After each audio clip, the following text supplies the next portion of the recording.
On the microphone, on your screens, TVs, laptops, mobiles, everything. You know what it is. It's on the Bywire with myself, Dan Lewis. Yes, people. Hello and welcome to the latest in our series of On the Bywire. Today, we've got a jam-packed show. We've got the third installment from the brother, the man with the name. It's the J, the S, James Schneider. He will be back again for the third part in our interview, talking about protest and how we change narratives. Really interesting piece. And then also coming up on the show today, we have got Andrea Gilbert, Wandsworth's finest. She's coming straight in from South London and talking about a few independent media articles that she's picked out, a few issues that we think you should be looking at. The kind of stuff that you don't get on the BBC, the ITV, the whatever the TV, whatever broadcasting corporation, I don't care, because they ain't us, they ain't doing it, they ain't on the Bywire, you know what I'm saying? Anyway, listen up. Before we get straight into things, I just want to do a couple of little shout outs. Obviously, Bywire News, that's who we are. What we need you to do is we need you to check out our website. Head on down and have a look at what we've got going on. Add it to your bookmarks. Have it as your favorite on your phone. Make sure it's the first place you check for the latest news that is about. And while you're there, hit the little menu button and hit that donate. Everyone who donates right now towards Bywire becomes a founding donator, and that's a big deal. That means you have a bit of ownership to independent media right now, and it means that you're a part of what we're creating, because what we want to create is something big. That's something where people own the media. Now, you might have heard about worker cooperatives. You might have heard about people taking over spaces within their communities. Well, we're talking about people taking control of the media, because I've said it many times and I'll keep saying it many more times. There are too few people, and I mean literally like five old rich guys who own the media, and what they believe gets pumped out onto our screens, onto our newspapers, into our phones, and they're doing a pretty good job of it at the moment. But we think we're better. We think it's better when it's owned by the people. We think it's better when it's for the people and not for the rich, and we definitely think that you as the people should have a part to play in what kind of news is put out there. So make sure you do hit up bywire.news and you hit that donate button. Please, thank you. Next up, I need you guys to do one more thing for me. Whether you're watching on Facebook or YouTube, I need you to hit that like button. I need you to hit that subscribe button. I need you to hit that follow button. Hit us up. Let us know what you're thinking in the comments. Obviously, man loves to reply to the comments.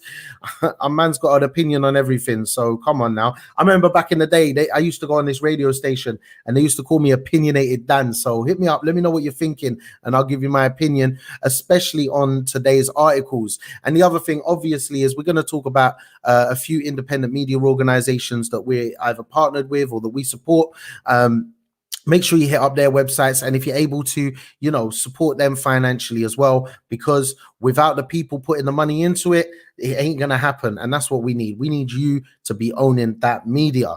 Now, let's get straight into things now. I've done my little shout outs. I've done my little call outs for you. It is what it is.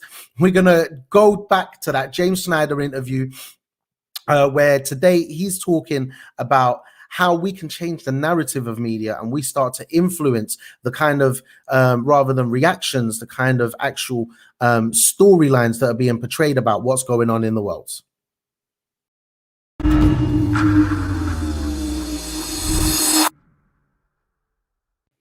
Great activists in Bristol who took down a statue just last summer.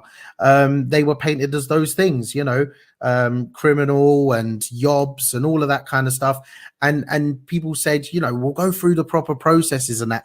And although there were some online, those kind of notable names on the left on Twitter, and also some independent media that defended those people, how do you view that shift in that view, that narrative, that when we do take action on the left, we are criminal and so forth, or we are not taking the proper steps of action against what we see as wrong? So and you use the word narrative, and that's precisely right. So there's rebuttal and there's narrative. Rebuttal is something that you have to do because you have to set the record straight, but it in itself is a defensive strategy. So let's take, for example, the the protests against the police bill in Bristol recently, where the police, there was the footage, and the police said that there had been a punctured lung of a police officer and several broken bones in an official statement to the press. Now, it turns out that this was not true. It's completely not true. No broken bones, no punctured lung. It didn't take, a great investigative journalist to find out. The police then admitted it and put it out in a press release about 4 days later. So, it's important to get that stuff on the record and show that in the overwhelming majority of cases, and of course there will be exceptions to this, but if you take the great sweep of human history, the aggressors in social justice protests are not the protesters. Those that are causing damage and destruction are not the protesters. Those that are making people's lives worse are not the protesters. So, firstly, there's got to be some degree of getting the facts out, and there can be, partnering with the media that's willing to do that. I think the Bristol Cable played an important role in its reporting in Bristol. But secondly, and the bigger thing is this narrative point. And I think, in a way, the incredibly authoritarian bill, this police and crime bill, basically the anti-protest bill that they're trying to force through, is an opportunity for basically anyone who's remotely pro-human. Because if you're remotely pro-human, you need the right to protest, because literally everything that makes our society decent and civilized, apart from the warmth of human relations between people that love each other, basically everything that makes society decent happened because of protest. Happened because people fought for it. Happened because people took great risks to have it. And I think they've put that question on the line front and center, and we've got to take that up. And we've got to take it up and say, this is people trying to change society for the better.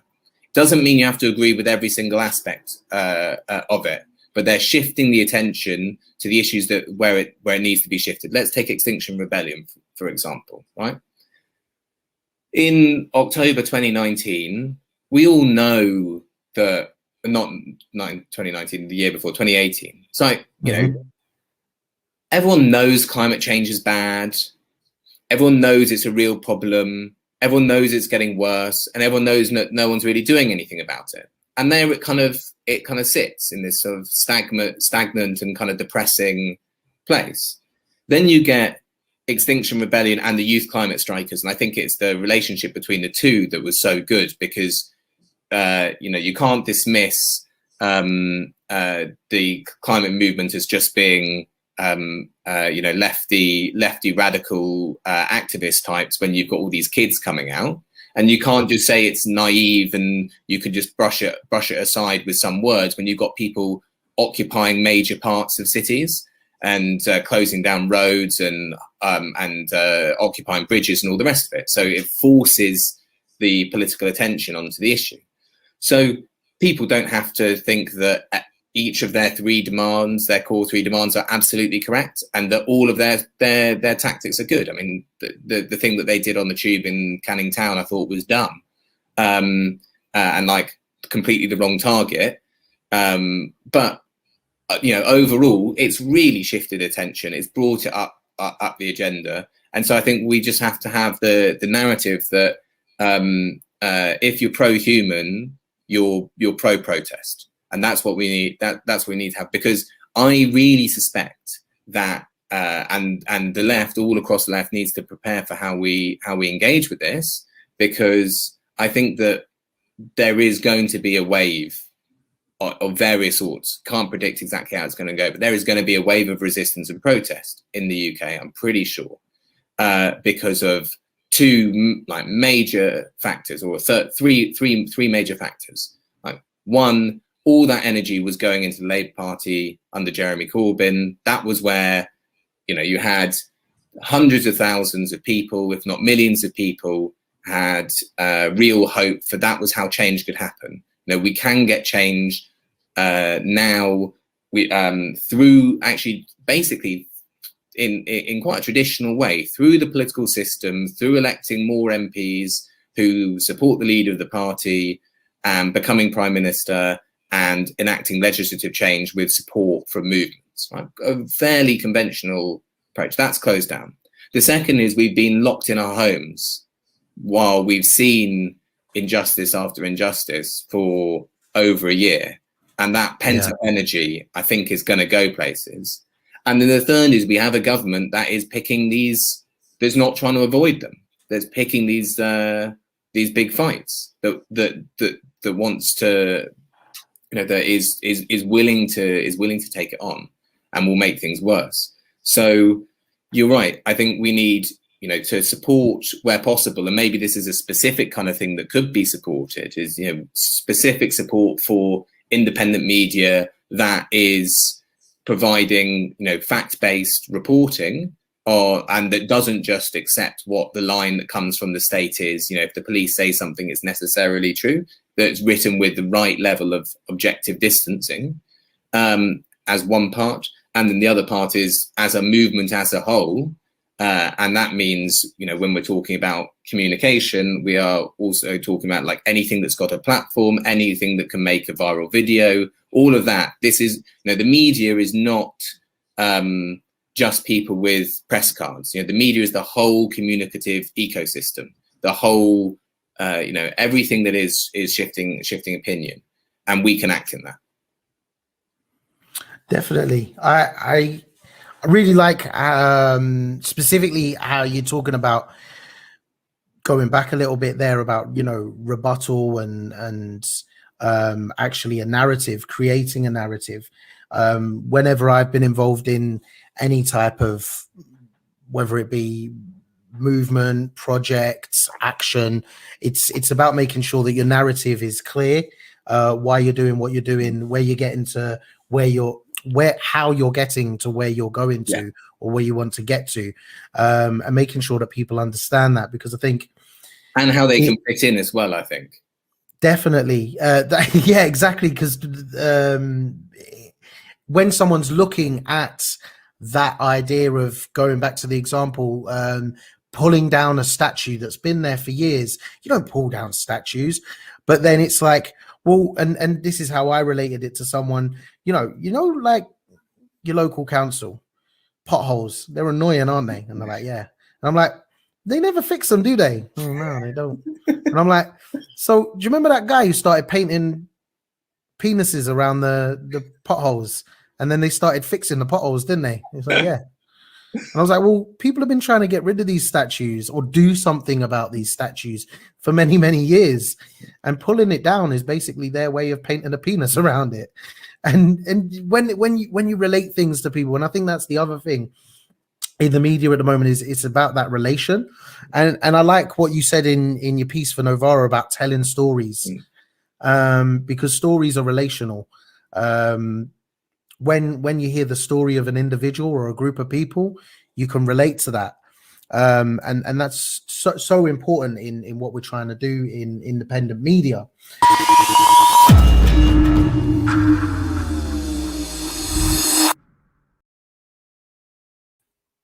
Another piece from the James Schneider interview. What a guy. Do you know what, right? I keep telling people this, but I haven't told you guys that interview was only meant to be a short, quick interview, and we ended up talking for ages. Like, I don't know if you guys have read through his articles that he did in Novara Media. There is a lot there. Definitely check it out. Novara are good people. They do some great work. And getting James in, that was a touch. That was very nice. He's got a lot of great things to say, talking about how we win on a lot of the ideas that people have that were infused by over the last 5 years by Jeremy Corbyn, but also that whole movement that grew around the student protests back in 2010. And there is a group of people that have different ideas to what is being put forward, and then that's the group of people really that I think are able to make a change from this constant narrative that is being set in the world at the moment.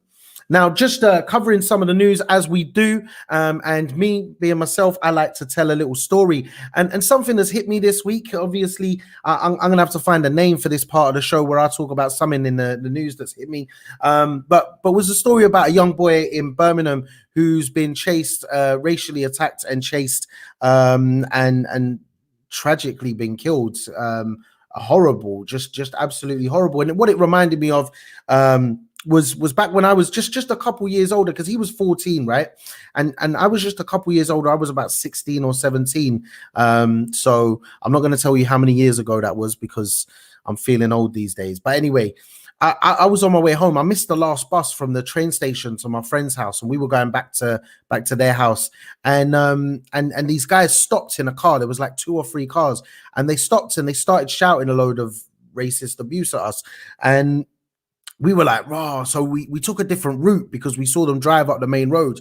So we took a different route to get home. And then we saw them at a petrol station. So we hid in some bushes. Like, we were scared. And they came out the petrol garage. We came out the bushes. We tried to get past. And before we could even get near the garage, they were driving back and throwing stones and eggs at us and shouting stuff and saying they was going to kill us. So we didn't know what to do. We just ran and we ran into a park, and there were like some shipping containers there, and we hid behind those containers, and we called the police. And the police said to us, what do you want us to do? Like, do you know where they are? And we was like, no, we've run into the park. We're scared. Can you like come and help us? And they're like, what do you want us to do? We're like, what? For real? We've just been threatened with our lives. Anyway, the police turned up, and they was like, no one's here. No one, like, they said to us, we can't see no one. And we were like, see, trust me, those guys are about. And we said to them, look, can you just give us a lift down the high street, like to the other end of the high street, so we can get back to my mate's house there? And they were like, well, we're not a taxi service. And I was like, but you're here to protect us, right? And they were like, oh. And in the end, they gave us a lift in it, because we said to them, look, we're just gonna have to stay in this park. And like, it's as if they would rather us get home than stay in the park, than actually wanting to give us a lift. Anyway, they gave us a lift, and while we were driving there, they were in the middle of the high street just hanging out, those boys. Imagine if we walked down there, and what could have happened. Our lives, literally got saved that night. And so many years later, there's a boy in broad daylight walking through the city, and he wasn't saved. He wasn't looked after. And that's the state of where we're at. Just last month, the government said to us that Britain is not institutionally racist. Yet this month, we find out that the royal family, until not so long ago, were not employing black and brown people, or putting black and brown people into certain positions, employing them into certain positions.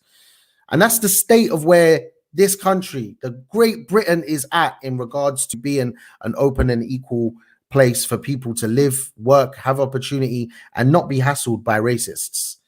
This is where we're at. And someone who's doing a lot about this kind of stuff is my good friend, Andrea Gilbert from Wandsworth. Welcome to On the Bywire, Andrea. Thank you so much for coming along today. Obviously, you do a lot of stuff. Like, I see Andrea's always updating on WhatsApp, like, been here, done this, been involved with this. I'm on that. I'm talking to this person. Like today, you said you had a little interview as well. I'm excited to see when that comes out. But like, you're honestly putting the work in really trying to bring out true equality and holding people to account. Your work within Labour Black Socialists, like, people like, when I was a kid, my mum said to me, I said to her, who did you vote for? She said to me, Labour. I said, why'd you vote for them? Are they the good guys? And she says to me, well, she says, they're the ones, the rest of them will send us home. Like, they're meant to be the good guys. But at the moment, woo!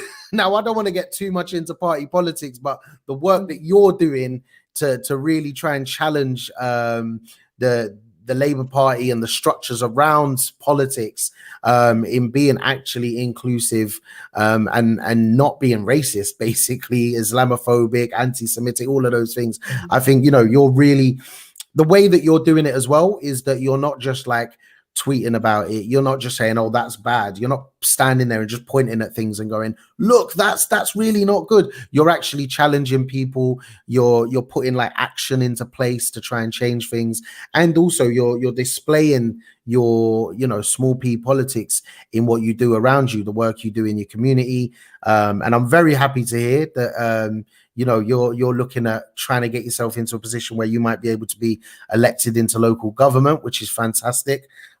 So welcome to the show. Thank you so much. I hope I've gassed you up enough.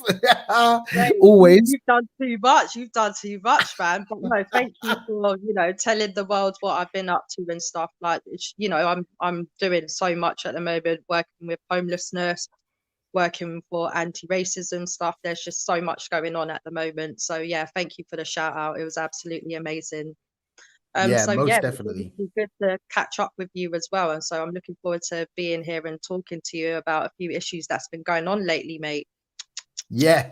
There's so much going on. And one of the things I love about my job at the moment is that, like, you can watch the 6 o'clock news, but if you ain't tuning into On the Bywire, you don't know what's really going on. Exactly. And the truth as well, isn't it? Trust me. So first of all, let's get into it. We've got Open Democracy, our good friends at Open Democracy. Have done a piece today, I think it is, or this week. Why Colombia has erupted in protest. So tell us a bit about this story and why it's one of the stories you wanted to highlight on today's show. Well, Open Democracy have done a brilliant article here. It pretty much like sets the scene about like why this has started and like where we're up to currently now.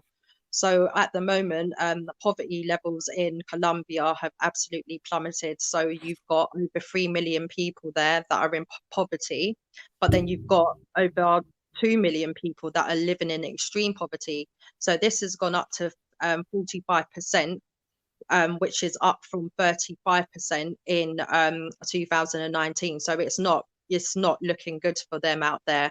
So obviously the protests have started from late April, and obviously these people are literally fighting for democracy to come into this country. It's literally this government are not providing funding for services that can support these people, and the most vulnerable are not even thought about. Do you know what I mean? It's literally, this government seem to be basically like this government over here feeding the rich and leaving the poor stranded. So it's absolutely pivotal that us over here support those in Colombia with the protests, go into the Colombian embassy to protest with comrades that have been doing it lately, because this is really, really a serious issue. And obviously the mainstream media are only reporting their side of things. And I highly recommend reading this article, because the stats in there are absolutely shocking, mate. Boy, do you know what I didn't know some of the stuff you mentioned there, like especially like, so what are there protests going on at the moment? Are there? Yeah, so from what the article was saying, that the protests have been happening since the 28th or the 24th. Sorry, I meant here in the UK. Is there any protests here in the UK? Yeah, man. So on the same days as the Palestinian ones, there's been protests that have been happening at like 12 o'clock in the afternoon, and people have been going there. I know that there's 2 that I can think of that's happened in London, and people were going to that and then heading off to the Palestinian one as well, because it's just literally an absolute disaster what's going on out there. And the government are not looking to change any of this anytime soon. So that's why these people are now resorting to going onto the streets rather than hoping and praying that the government will do something on it. It's a mad situation. Like, we've got a lot of people say, like, they say to me, I complain about the democratic processes we have here in the UK, because you look at other places, other countries where their democracy is if you were to put it on a level, like they were lower than the level of democracy that we have. But like, I still think that we can strive to achieve more. But then we're at a point where the world literally has so many broken democratic processes. How can you say that anything is better than the other? While over in Colombia, obviously there's the issues you talk about, that are causing, especially around the economy there. Here in the UK, we've also got our own issues where the government are just giving money to their mates and everything. You know, where are the democratic process to be able to try and stop the government from doing so? Or they're just writing reports about themselves and ticking it. Imagine you went to school. Like, this is literally what these governments around the world do. Yeah, it's like it's like their mate is the teacher, and they're like, oh, can you give me an A for that one? Yeah.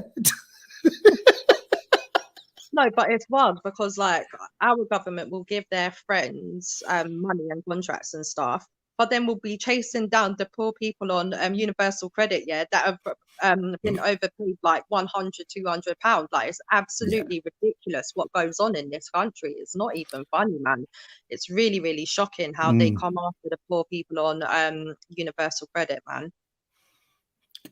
Unbelievable, honestly. And then you know, meanwhile, Boris is spending what, 40k on, is it 4k or 40k on takeaways over a few months? Like, rah, bruv. It's 800 pounds a week my man is paying for takeaway. 800 pounds a week. What are you eating like that? Some platinum fish and all that stuff. Like, I don't know. Do you know what? Yeah, I've become my mum in it. Yeah, I've become my daughter says to me, I want chicken nuggets. I'm like, we can make bloody chicken nuggets. Yeah. I remember when my mum showed me how to make popcorn chicken because she didn't want to go KF in it. Yeah, and that's me now. I'm like, I can make chicken wings. Seriously, oh my days. Boy, okay, so like open democracy, obviously, guys, you know, head over to them. We bigged those guys up on the last show.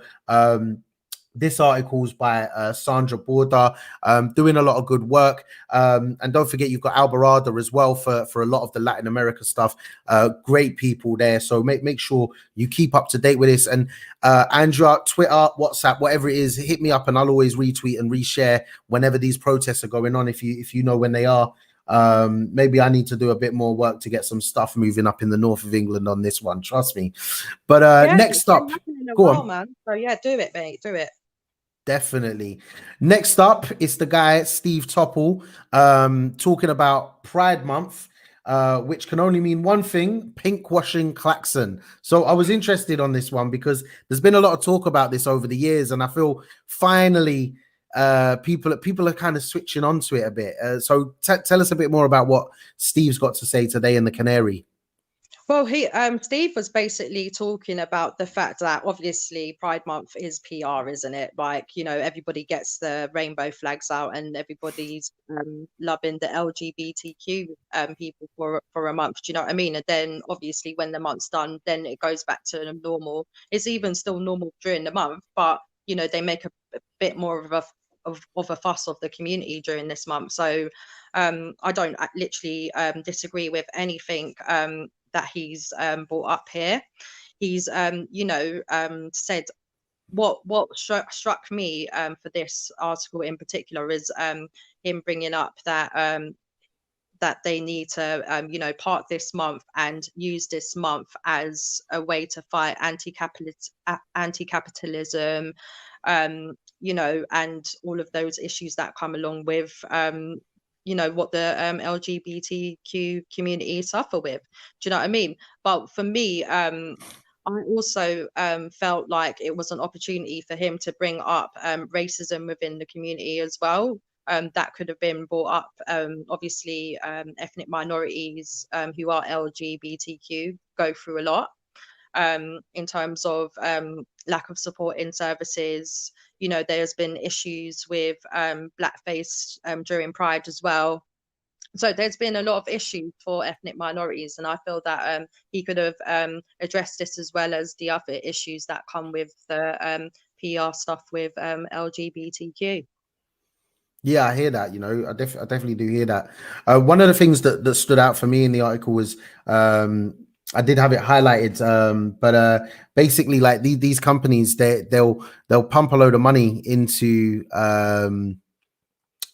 Pride, you know, flags and all that. Put a float on at the march in London, but you know, at the same time, they're still funding and providing products for companies or even governments that are anti-LGBT. And it's just the hypocrisy of it that it has turned into a big advertising campaign.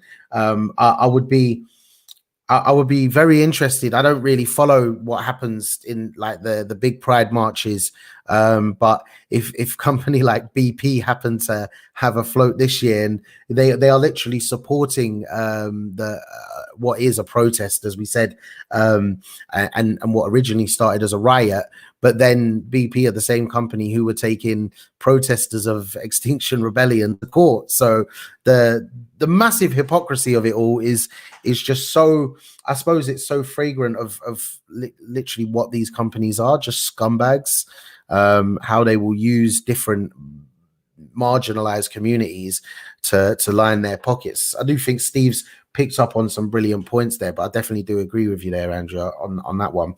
And the next story that we got in tonight is from Union News. I don't think Union News get enough credit, you know, because people always say, "Oh, we never know what's going on with the with the trade unions. You never hear about it." And it's like, bruv, there's a whole website like built just to tell you what is going on in the British trade union world.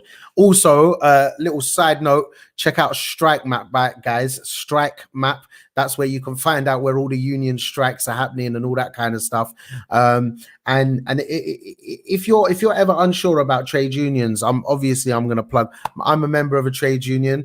Everyone should be a member of a trade union, and a trade union is nothing without you and me and us. A trade union is the people. So there's my little union plug. I'm a big trade unionist, but in this story, it's about staff in 49 England prisons are set for further strike action. So how come you picked this one? What's going on here? Well, why I picked this one is because 600 UCU workers, well, prison education workers, are walking out of work. So these people are from 49 institutions. So that's prison and youth offending institutions. And they're walking out of work due to a company called Novas and the fact that there's health and safety concerns at this workplace. The organisation does not want to negotiate or even engage with the workers. And even their parent company is saying that they're siding with the workers as well, which is, you know, quite shocking, to be honest, that this group don't want to work with the workers to ensure that they're safe at work. You know, this is 600 people, like, so this is going to have a really big impact on the prison service, and especially for the prisoners who are getting educated there. Do you know what I mean? So it impacts everybody. Obviously, these workers are losing out on work, and these lot are losing out in terms of education. Yeah, and also one of the things I think it picked up on is the fact that the company are also bullying the health and safety officers of the trade union. So when they're and it's to do with COVID, you know, like at the end of the day, we know that COVID was a big problem in the prisons in the UK. I think the media and the media did shine a little light on it, but the government did their best to try and, you know, not really make out that it was an issue. And UCU, the union, have done a lot of work to really highlight what's been going on and protect their members. And the way that the company has responded is like just to try and ostracize those health and safety reps. Like, if there's anyone in the workplace you can trust, it's your health and safety rep. Like, they might be annoying telling you not to swing on your chair, but damn it, it's because they don't want to have you with a head split open. You know what I mean? Real talk. So it's mad. And also, like, you know, I suppose it furthers the case for when you do have these private companies owning prisons. Their care and concern is not about the betterment of our societies. Their care and concern is clearly not for the prisoners, or for even the people that work for them, that help them make the profit. Imagine making profit out of crime. Let's not get into that one, Dan. But that's one of the issues that you have around these privatized prisons. And I think UCU are definitely doing a good job in representing their members. I hope that they can come to a resolution before the further strike action. But if it does happen, then they've got my full support. Damn it. I'll if there's one nearby, I'll go and stand on the picket line with them, and we'll report to you guys out there. But yeah, so that's Union News. Make sure you guys check them out. Open Democracy, The Canary, and Union News, all great organizations and partners of Bywire News. Make sure if you can do, if you're able to, you can sign up to them, subscribe to them, hit the donate button. Most importantly, obviously, we want to keep On the Bywire with Dan Lewis going. This is my favorite show now, definitely of all time. Second up is Andrea's show on Socialist Telly. Don't know. But if you guys like what you're seeing, you want more of On the Bywire, then make sure to hit bywire.news, hit menu, and go to the donate button and become a part of like the most amazing movement in media right now. We're not taking over media, we're giving it to you. We're giving you media to put it in the hands of the people, by the people, for the people, and about the people. You know what I mean? Andrea, thank you so much for coming on tonight's show. Really appreciate it. And I'm looking forward to seeing you on my screen very soon, because I'm pretty sure you've got another interview coming up. And I just want to say a big thanks to all the people at Bywire who have helped us get this show up and running. We will be back on Monday night at 9 p.m. And next week, I've got a special treat for you guys. If you've been watching this right to the end, next week, we will be on 4 nights, Monday, Tuesday, Wednesday, Thursday, and we've got some big guests. Like, they're not as big as Andrea on a level, yeah? Like, you're a vibe, innit? Come on. But we have got some big guests coming up next week. So make sure you hit the socials, IG, Twitter, Facebook. I don't know who does the socials, actually. I need to find out, and I'm going to get them to do a TikTok as well. Our man's going to start now. If you want that, I've got my own TikTok. So anyway, peace and love, people. This is On the Bywire with Dan Lewis. Thank you, Andrea. I hope you guys all have a great Thursday evening. See you later.